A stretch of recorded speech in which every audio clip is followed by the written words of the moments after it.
Morbid Facts, Part 774. While on his way to Toronto to film the second season of Gen V in March of 2024, actor Chance Perdomo tragically died in a single-vehicle motorcycle crash at just 27 years old. Authorities confirmed no other vehicles were involved, but never released the exact location, cause of the crash, weather condition, or road details, leaving the true circumstances unknown. Because he died alone, there were no public witnesses and no full incident report, sparking endless speculation among fans. Eerily, just days before the accident, he posted a photo of his motorcycle on Instagram with the ominous caption, "The final calm before the storm." His death impacted Gen V so heavily that production was postponed, and instead of recasting his character, the writers rewrote the entire season around his absence, a rare move that shows just how important and irreplaceable he was as an actor. In 1996, a stray mother cat in New York City became famous for performing one of the most heroic acts in animal rescue history. When the abandoned garage she and her newborn kittens were living in caught fire, she ran through the flames 5 separate times, carrying each kitten out one by one. By the time she saved the last one, her eyes were blistered shut, her ears and paws were burned, and her fur was scorched. But she touched each kitten with her nose to make sure they were all alive before collapsing unconscious. Nicknamed Scarlet, she later recovered at a veterinary hospital and was reunited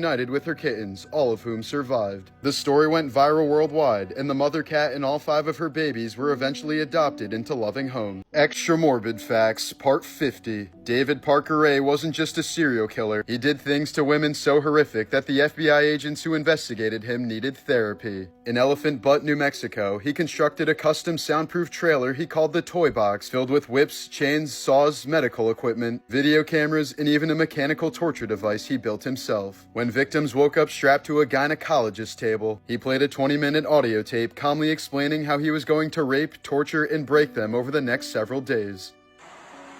Hello there, bitch. Are you comfortable right now? I doubt it.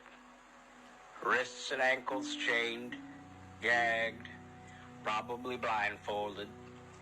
You are disoriented and scared too, I would imagine. Perfectly normal under the circumstances. Now, you are obviously here against your will. Totally helpless. Don't know where you're at.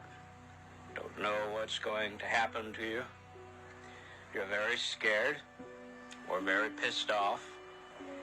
I'm sure that you've already tried to get your wrists and ankles loose. No, you can't. Now you're just waiting to see what's going to happen next. You probably think you're going to be raped, and you're f***ing sure right about that.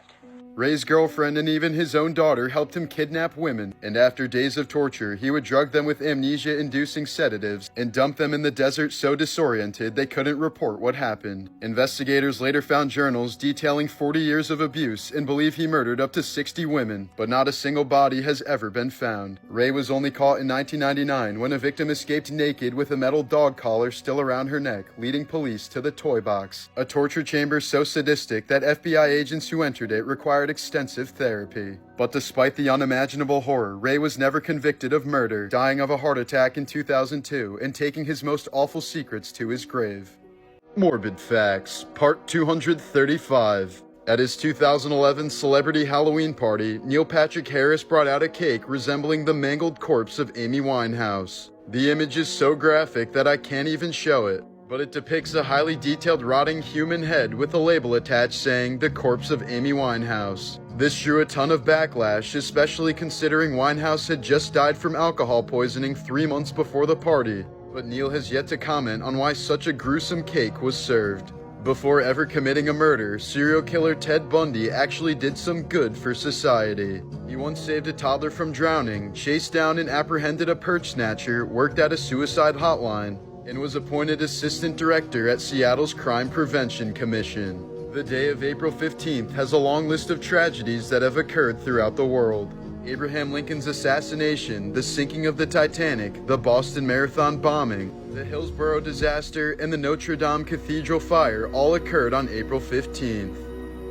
In 1968, 20-year-old college student Barbara Jane Mackle was bedridden with the flu in a Georgia motel, unaware that two strangers had been stalking her and planned one of the most sadistic kidnappings in U.S. history. At 4 a.m., there was a knock at the door. A man dressed as a police officer stood outside with a badge, claiming Barbara's boyfriend had been in a serious car accident and was asking for her. But it was a calculated lie. The kidnappers had researched her personal life, knew her boyfriend's name, and used emotional manipulation to get her mother to open the door. The second they stepped inside, the disguise dropped. The man pulled a gun. His female accomplice used chloroform on her mother, and Barbara was tackled to the ground. As they tied her up and dragged her away, they said that if she screamed or fought back, they would kill her boyfriend. Sick, terrified, and believing her silence was the only way to protect him, Barbara didn't resist as they shoved her into a car and drove deep into the woods. There, the kidnappers revealed something even more twisted. They had built a custom coffin for Barbara, just 6 feet long, 2 feet wide, and 3 feet high, equipped with a dim light, a fan, and water laced with sedatives to keep her weak and compliant. Before sealing the lid, they snapped a Polaroid of her trapped inside, holding a sign that said kidnapped, then buried her alive under the dirt. Alone with the flu in total darkness, Barbara could barely move as the fan buzzed weakly. Insects crawled across her skin, and she prayed that the air wouldn't run out. The kidnappers then contacted her father, Robert F. Mackle, a millionaire real estate tycoon, and demanded $500,000 in cash, one of the largest ransom demands in U.S. history. Despite FBI warnings, her father personally paid the ransom, driving the money himself while federal agents hid in his trunk. But after they took the cash, the kidnappers ran off without revealing where she was buried, leaving the FBI racing to locate a hidden grave in miles of forest while Barbara was slowly suffocating underground. For 83 agonizing hours, she lay buried alive, hallucinating from fear and sedatives. At one point, rainwater began leaking into the coffin and she was prepared to drown. When the FBI finally captured the kidnapper and forced him to talk, agents dug frantically through the dirt until they heard faint knocking from below. They ripped the lid open, and a trembling, dirt-covered Barbara whispered, "You're the most beautiful sight I've ever seen." Her kidnapper, Gary Christ, was sentenced to life but paroled after just 10 years, became a doctor, and was later arrested again for smuggling drugs.